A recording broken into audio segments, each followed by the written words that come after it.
Hey sports fans, Coach Nick here and welcome to BBallBreakdown.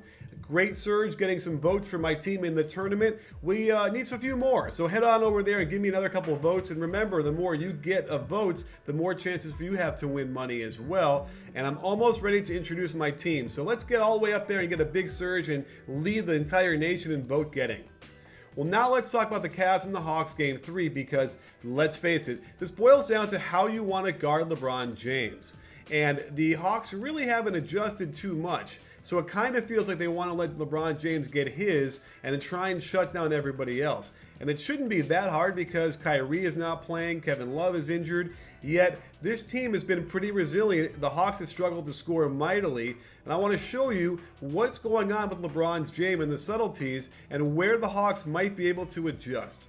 The Hawks need LeBron to take as many outside shots as possible, and they start out giving him several feet of room. The Hawks should also shadow him with a second defender, like you see when they front LeBron with Carroll and Horford behind him outside the lane.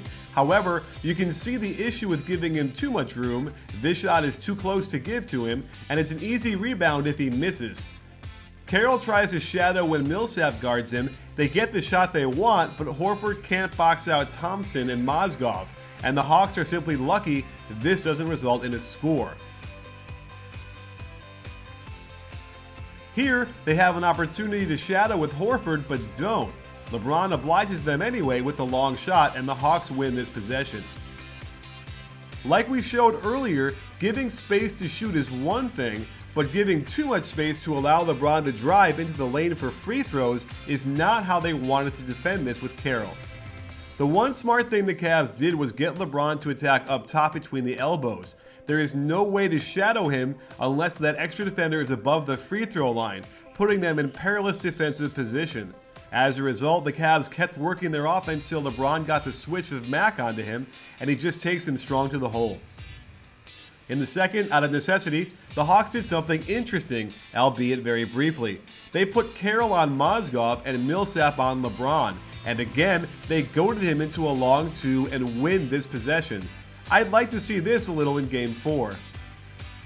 One reason the Hawks don't feel the need to shadow LeBron or double him much is because they don't want him to kick out to three-point shooters, and they've actually had decent success coaxing him into a miss in these situations. But it's clear to me that getting it to him low on the left block, they need to give Carroll help immediately because there's no way he's really going to stop him consistently there. And against Millsap, they'll have Carroll on the perimeter to rotate for them, which allows him to get this steal. Another thing I'd like to see more of in Game 4. One of the keys to playing against LeBron is to try and get him in foul trouble. I know the refs don't often call them on him, it's one of the Hawks' only hopes. And to show you how little he wants to defend down low, the Cavs put J.R. Smith on Millsap and LeBron on Bazemore. The Hawks got the shot they wanted, but Millsap can't finish.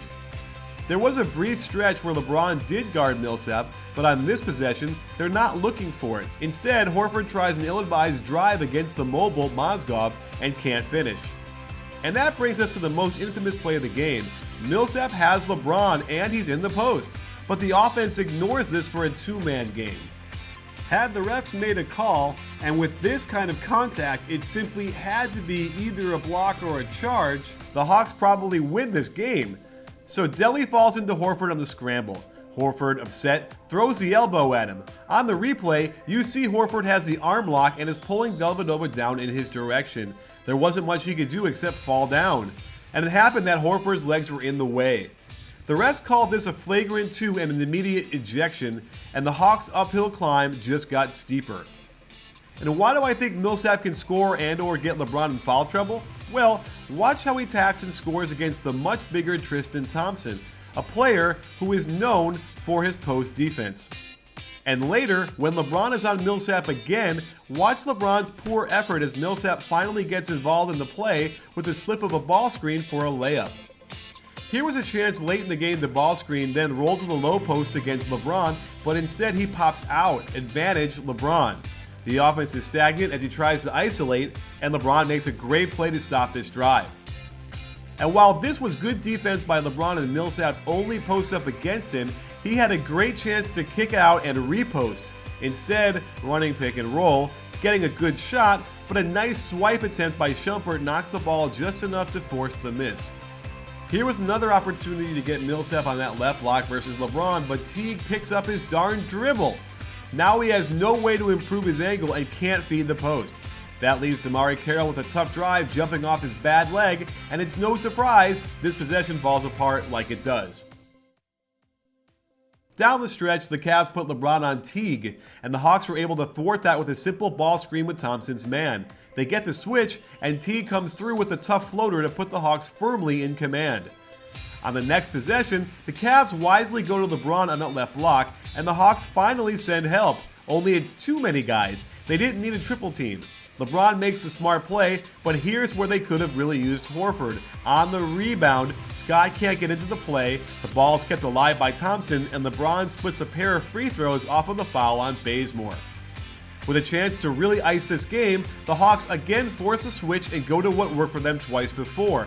Teague gets by Thompson, but badly blows the kind of layup he simply has to make. And I swear that the rule, you miss a layup, you give up a layup, is almost preordained, as Bazemore gets in the way of Carroll and ends up on LeBron, allowing him right into the lane. LeBron again makes the right play to the wide open Thompson, and this is a nice little finish. The Hawks are still in good position. If they score here, it would make it really hard for the Cavs to win this game.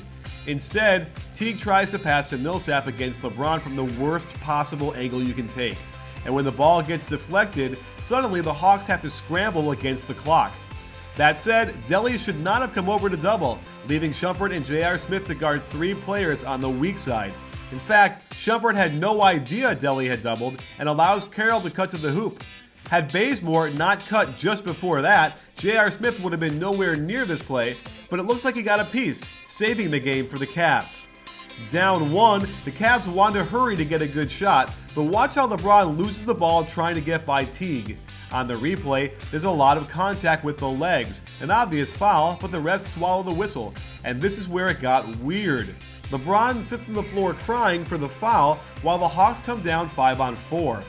Bad calls happen, but you can't sit there complaining while the game is going on. However, the Hawks are up 1. They don't want to shoot it very quickly, even if it is 5-on-4, a real conundrum. The Hawks decide to attack and get to the rim, but Tristan Thompson swats it away. In my opinion, they should have held out and not shot so quickly. But the idea that Ken Maurer would call this foul on the scramble is outrageous. This is an awful call, primarily because it just gives the Cavs the game on free throws. Considering the refs swallow their whistles on the LeBron play, how do they then call this?